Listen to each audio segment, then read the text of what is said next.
Picture this. I want you to step back in time, right into the sandals of an ancient Indian scholar. You're sitting quietly on the banks of a river, just gazing up at this massive blanket of stars. You don't have telescopes, you don't have supercomputers, you've just got the night sky, the earth beneath your feet, and an incredibly curious, brilliant mind. It's almost like a giant puzzle waiting to be solved. And this isn't just some fantasy, you know? It's the actual reality of one of the world's most ancient and profound civilizations. Welcome to this explainer, where we're going to unroll the scrolls of history and embark on an amazing journey of pure discovery. Okay, let's dive into this.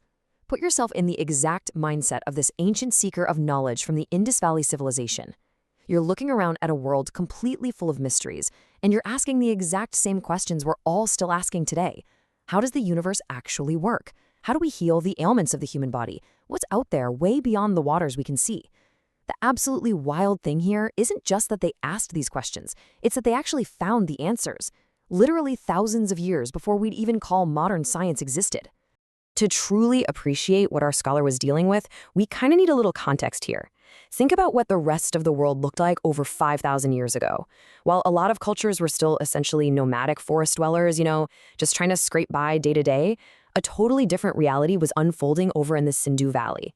The early Indians had already established the Harpanchal culture. We're talking a complex, settled, thriving civilization. And it's from this incredibly stable foundation that our scholar was given the ultimate luxury, the actual time to think, to observe, and to invent. Section 1. The Language of the Heavens, Inventing Modern Mathematics. Let's unroll our first scroll. If our ancient scholar was ever going to measure the cosmos, they needed a tool, right? A language of logic. So what did they do? Well, they practically invented modern mathematics. We are talking about the absolute foundations of algebra, trigonometry, and calculus. These were actually born in India just to map out the stars and figure out the rhythms of the universe. Think about the math you do every single day, balancing your budget, figuring out a tip, or just glancing at the time.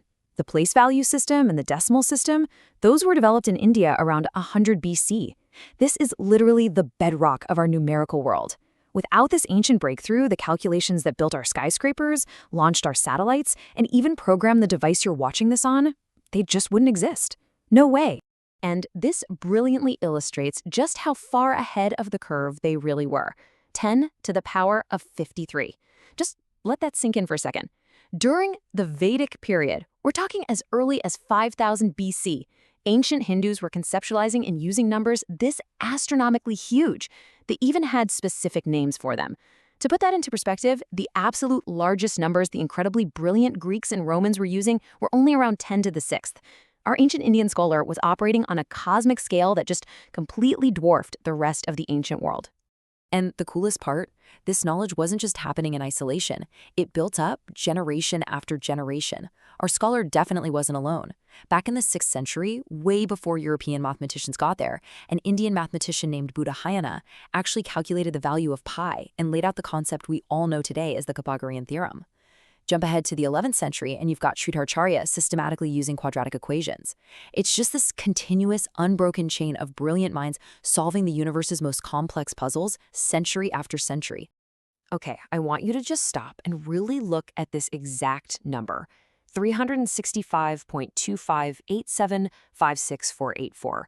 That is not from some modern atomic clock. That is the exact time it takes for the Earth to orbit the Sun, calculated by the ancient Indian astronomer Bhaskaracharya. He figured this out literally hundreds of years before the European astronomer Smart. The sheer, mind-boggling precision of this, achieved through pure math and observation without a single modern telescope, is just absolutely incredible. Section 2. The Canvas of the Body. Pioneers of Ancient Surgery. So, we've spent some time looking up at the stars, but now let's roll up that scroll and open a brand new one. We're zooming in from the macro universe of the cosmos right down to the micro universe of the human body. Our scholar is stepping into the shoes of a healer now, exploring this incredibly complex canvas of flesh, bone, and biology. Long before anyone was publishing modern medical journals, there was Ayurveda. It's the earliest school of medicine known to mankind. Imagine our ancient healer carefully studying these texts, which were consolidated around 2,500 years ago by Charaka, who is rightfully known today as the father of medicine. This wasn't just, local folklore. This was a highly systematic, documented approach to human health, disease, and vitality. But get this, they weren't just mixing herbal remedies. They were actually pioneering the operating room. Get ready for this list because it's wild.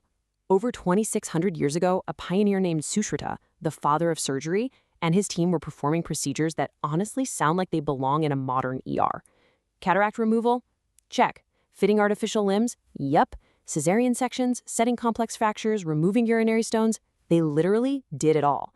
They were even pioneering plastic surgery and, believe it or not, brain surgery. Now, what's really interesting about this is that it proves this wasn't just trial and error. They absolutely weren't just guessing out there. Because think about it, to pull off surgeries like that, you need some seriously deep foundational knowledge. And the ancient texts prove they had exactly that. They fully understood and used anesthesia. They documented incredibly detailed knowledge of anatomy and embryology. They even grasped the mechanics of digestion, metabolism, genetics, and the body's immune system. They were mapping out human biology with a level of sophistication that is just, well, it's truly remarkable for that time in history. Section 3. Mastering the Tides. Charting Global Navigation. From the inner workings of the body, our scholar now looks outward again. Past the familiar banks of the Sindhu River, right out toward the endless horizon of the sea. I mean, they've mapped the stars, they've mapped the body, and now, over 6,000 years ago, they're setting out to map the world. We are looking at the literal birth of global exploration here. Every single time you use your GPS or pull up a map on your phone, you are tapping into this ancient legacy. The very art of navigating was born right there on the River Sindh over 6 millennia ago. In fact, the ancient Sanskrit word, navgati, is the actual linguistic root that evolved all the way through history to give us our modern English word navigation. It's this profound, direct link connecting the wooden ships of the ancient past right to our hyperconnected present. And, the connection actually goes even deeper than that. The Sanskrit word now, which they used to describe their ancient vessels on those riverways, that is the direct origin of the modern word navy. It completely reframes how we look at history, doesn't it? The massive global fleets of today, the interconnected trade routes that basically define our entire modern economy, they all trace their conceptual and linguistic roots right back to the incredible maritime innovations of ancient India. Section 4. The Scholar's Legacy, the Dawn of Today. As we wrap up this journey, let's take one last look back at our ancient scholars sitting by the river. Maybe, just maybe, as they rolled up their scrolls for the night, they had a fleeting realization of what they had actually accomplished. Because they weren't just scratching down numbers or medical notes.